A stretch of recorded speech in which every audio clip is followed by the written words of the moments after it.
Welcome to the Book Party Podcast. Join us as we journey into the world of books with Michael T. Prepare to be captivated by engaging interviews, insightful discussions, and fascinating stories. You'll discover new adventures and gain insight into the creative process of the authors themselves as they share their struggles and accomplishments. Now let's hear from Michael T. This is Michael T. Welcome to the Book Party Podcast that brings you the insights, inspiration, actionable advice to help you become the hero of your own story. In today's episode, we're thrilled to have the incredible Dr. Nelva Lee, a beacon of empowerment and a true advocate for positive change. Dr. Nelva Lee is the visionary founder and CEO of MiTio, that's MiTio, Inc., a trailblazing medical and court interpreting and translating training institute with a wealth of experience in healthcare and academia. She's not just an educator, but a catalyst for transformation through her remarkable journey spanning over 2 decades. Dr. Lee has cultivated wisdom that she generously shares in her influential book, Be the Superhero of Your Story. Get ready to uncover the secrets to unleashing your inner superhero and taking charge of your narrative. Join us as we dive into captivating conversations with Dr. Lee, exploring her insights on personal growth, resilience, and the art of self-empowerment.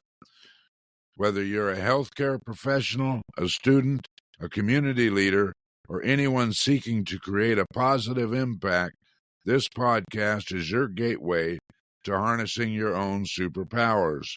Stay tuned for an unforgettable episode that will leave you motivated and ready to step into the spotlight of your own life. Let's begin with this empowering journey with Dr. Nelva Lee. Dr. Lee, why don't you take it from here, fill in the blanks a bit, and tell our listeners about yourself. Thank you for that amazing introduction, Michael. I don't think I want to add anything else to that, but I'll add a little bit about my bio. So for starters, I'm originally from Panama, the country, and I moved to the U.S. during the Noriega dictatorship. And for those that remember back then, that was back in the late 80s. It was pretty bad. The U.S. had to basically come in and intervene. We were under a lockdown. A lot of people in Panama were being exiled or killed, and especially those that were sympathetic to the U.S. And my father, who worked at the canal at the time, was considered one of those that was sympathetic to the U.S. So we had this, we were under this threat for our lives the entire time of his dictatorship. And as a child, I was a teenager at the time. As a child, that filled me with so much dread for my future. And I tell you this because when I moved to the U.S., I was 14. When I moved here, he was still a dictator in Panama at the time. And I was able to watch from the TV, just like everyone else, how he was basically thrown out of office. But I remember thinking, this is why it's important for us to be the leaders. That's why it's important to elect good leaders. And I tell you all of this is because I have a true belief, Michael, that we all have to take ownership of our lives, of our sphere of influence. And this book really is a journey in how I became the leader of my own life, first of all, because you have to first take leadership of your own life, and how I then try to inspire and motivate others. And I believe it's so important for everyone to stop being victims, stop seeing themselves as victims, and really take ownership and take full responsibility for the lives that they want to live and the lives of those that are around them. Well, I know you've written a number of books, And Yes. on your publishing journey throughout book number 1 to now, did you always go the agency route, or did you do some self-publishing or something in between? How did you go about your publishing? So I have always self-published because the purpose of my books, again, is just to provide influence and motivation. It's not necessarily as an income generating. As you mentioned in my bio, I have been in healthcare. I have been in academia. I now own my own company. So I don't see my books as an income generating prospect. I see them really as a way for me to be of influence and a motivation to those that are in my sphere of influence, particularly my friends and my family. And then if the world gets a hold of it, so much the better. But I do believe in the self-publishing route. Now, I might change my self-publishing, mind of in the course, future. is Yes, yeah, self-publishing, of course, is much faster, correct, and you get to use your own words, and nobody gets to take them away from you and twist things around either. correct. So, when you do the self-publishing, do you do it as an indie type author and do everything yourself, or do you do it as a collaborative, by having formatters and editors and things like that, and making covers and such? How do you go about that? So I believe in the collaborative approach. I've always had all of my books edited, and usually by people, who are authors themselves. So this past book, I did the same. I had it edited by an author, a friend and an author, and she helped copyright some of my material. She would suggest different things for me to rewrite, if you will. As far as the book cover, I have a very good friend that's an artist, and she helped in that regard as well. So my copywriter was Charisse Cadet, and my the person that did the book cover was Michelle Plot. So kudos to them. Okay, well, that's great. So, in this particular book that you wrote, take us to a point in time that you would consider as your worst author moment. Correct. As an author, okay. So when the book came to me as an inspiration in 2020, when I was seeing a lot of youth, specifically in my church, suffering from depression and anxiety. And I wanted to give them a template on how to navigate out of that. I suffered from depression in my early 20s, and I followed a specific template to get out of there. And I wanted to give them those tools. And that's what I did with the book. And so my worst author moment was basically in response to feeling whether or not I was worthy enough to be able to provide those tools. Did you ever have an epiphany moment in this book? And no matter what you were doing, you could have been driving, you could have been cooking, you could have been sleeping or whatever, when this light bulb went off in your head, like, wow, or this aha moment or this great epiphany where you had to get a pen and paper, write it down right now to go into your book, so it doesn't fade away. Did you ever have a moment like that? I had a lot of moments like that, Michael. The whole writing process for me is just kind of collecting epiphanies, right? So when I first wanted to write the book was in response to these youths that I was seeing that were struggling. And I would just really just take out my notes on my phone and just type in a few things that I wanted to impart to them. And throughout the entire writing process, I just allow inspiration to kind of come to me. I might hear someone say something, I'm like, that is exactly what I'm talking about for my book. Or I might come across a reading, or I might be reminiscing on my own past. So those are all inspirations that I would just capture. Thankfully, we have the notes section on our phones, and I would just type it into my book, into those notes section, and it would find itself in much more, longer form in my book. Okay. What is the one thing that you're the most fired up about or excited about now, today, right now? Well, right this minute, I would say that I'm fired up about my future political aspirations. So, as I mentioned, because of my history and in being under a dictatorship, I believe that we all should be so honored to live in a country where we don't have that, where we all have a voice, whether it's through our vote or through civic engagement. And so right now I am looking towards a future political run. And that's what's got me very excited right now. This joy de vivre that I'm having right now is as a result of that.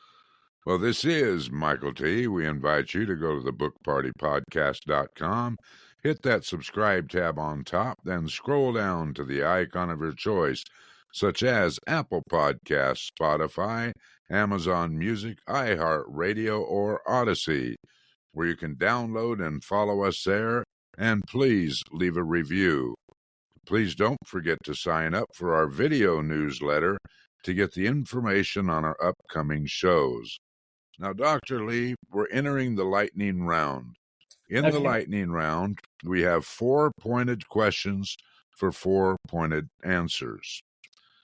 So I know it's been a while because of the books you've already written, but when you first started, what was holding you back from becoming an author in the first place? So, Michael, I first thought about becoming an author back when I was an 8-year-old, rather, second grader. And I remember thinking, having like this vision that I was going to be an author. And at the time, Michael, I hated to read. I hated to write and I hated to read. And I thought, that can't be right. This vision can't be right for my life because I don't even like reading. I struggled because I went from Panama to the U.S., back to Panama, back to the U.S. So I struggled reading in English. And that was the reason. And that I was a very slow reader at the time. But once I fell in love with books and I fell in love with writing, then I could see that. And so I would say that back when I was a second grader, 8 years old, that was the most difficult part of becoming a writer, not being able to see myself as a writer. When you were writing, what was the best advice you had ever received? I would say from my various editors that just say what you mean. Because sometimes when we write, we try to, how would I say this? Just try to kind of distill it, kind of clean it up. I think it's important to just speak our truth and not try to so much shield the public from it. So being truthful, being honest, being vulnerable, being transparent, I would say is the most important thing. Okay, share one of your personal habits that contributes to your success. So I am a true believer in gratitude, in just practicing gratitude. We've all heard it, but very few of us make it a discipline and a habit. And it's like the most powerful thing that anyone can do to get them in the right mindset on a daily basis. And by practicing gratitude, I'm saying being very intentional about thanking God, thanking your loved ones, being very, very intentional about every little thing that you can be grateful for. And that's so important because our minds, they say that our resting thoughts are very negative. The majority of us are resting thoughts, that the thoughts that are just constantly going through our minds are negative. So we have to combat that, Michael, by being super intentional about having positive thoughts and specifically gratitude thoughts, not just positive thoughts, but thoughts of gratitude, because it just does something for your body.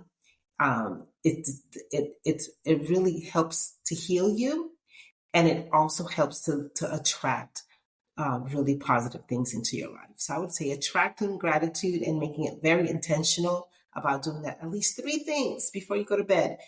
Think of 3 things that you're super grateful for. When you wake up in the morning, think of 3 things, just 3 things that you are honestly grateful for. And it'll just change your whole life. I promise you that. Could you share with our listeners at least one internet resource that you use when you write? Okay, ChatGPT. I'm so grateful for ChatGPT. I just used it in this latest book just to get some little background research, information. Obviously, Google has been around forever, but ChatGPT was very helpful. So I would encourage readers, when you want to fill in, like you have a thought and you have like a paragraph of a thought, but you want a page of that thought, you put your paragraph into ChatGPT, and ChatGPT can really help you develop that thought. Okay, well, Dr. Lee, we will now enter the grand finale. So why don't you take your time and tell our listeners about your book? So this book, as I mentioned, was specifically designed for young people that are dealing with depression and anxiety. So if you have any one of those young people in your life, teenagers, early 20s, that you feel that this could be helpful for. And the reason why I wanted to be given to young people specifically is because they're in an epidemic of depression and anxiety. With social media, with all the pressures that they feel like they are under, they need this resource more than ever. So let me tell you why this is a good resource for them. A lot of the youth have been raised with, Marvel and all of those figures of superheroes, right? And I take that cultural aspect of superheroes and I weave it all throughout this book to really let them realize that they themselves can be superheroes, either through their actions or the way that they go about life or the way that they think about the things that they're going through. It's all about changing your perspective. It's all about doing very specific things that will change your mindset from a mindset of depression, which is repressed anger, from a mindset of anxiety, which is really just excessive worry, to a mindset that you release anger, to a mindset of forgiveness, to a mindset where you allow the universe to let you guide you through the journey of life, so that you're not anxious. Yes, I talk about gratitude, the habit of gratitude, but I talk about a lot of other habits that are so essential for our well-being in this book as well. It's very much of a blueprint. Now, a lot of the people that have read the book so far are middle-aged women, and they tell me that they are so blessed by this book as well. So it's not just for young people, obviously, but I wrote it with them in my heart and with them in mind. But anyone really that's struggling with anxiety, depression, and any other mental health issues at the time that you might think of could really benefit from this book. It's a very short book. It's not very long, maybe 200 pages at the most. So it's a quick read. You can read it in the weekend. But it's super packed. People that have read it tell me that they have reread it because it's a really great resource. So I would encourage you, buy it, give it to someone that you love, that you know is struggling, and just believe that this is timely for them. Well, Dr. Lee, we thank you so much for being here with us today and opening up to us. And I'm sure our listeners appreciate this too. Again, this is Michael T. To all our listeners, I would invite you to go to bookpartypodcast.com, hit that subscribe tab on top, then scroll down to the icon of your choice, where you can find us on one of your favorite platforms, such as Apple Podcasts, Spotify, Amazon Music, iHeartRadio, or Odyssey. You can download and follow us there, and please leave a review. Don't forget to sign up for our video newsletter to get the latest information on our upcoming shows. And that concludes another enlightening episode of the Book Party Podcast, Empower Your Journey. We're truly grateful to Dr. Nelva Lee for gracing us with her wisdom and insights from her book, Be the Superhero of Your Story. Remember, each of us has a potential to be a hero in our own narrative. If you're ready to take that next step towards empowerment and positive change, remember to grab a copy of Dr. Lee's book to dive deeper into transformative teachings. If you enjoyed today's episode, leave a review and share it with friends and family who are on their journey to becoming their own superheroes. Thank you for joining us. Until next time, keep embracing your power and shaping your story. Book Party Podcast is owned and powered by MTM Legacy Publishing, LLC. This is Michael T. and signing off. You must not miss our next episode as we delve into a world of inspiration, entertainment, and thought-provoking insights. Join Michael T. on the next Book Party Podcast and experience a new adventure, a new story, and a complete immersion into the world of Pages Unveiled, Chronicles of the Writing Journey.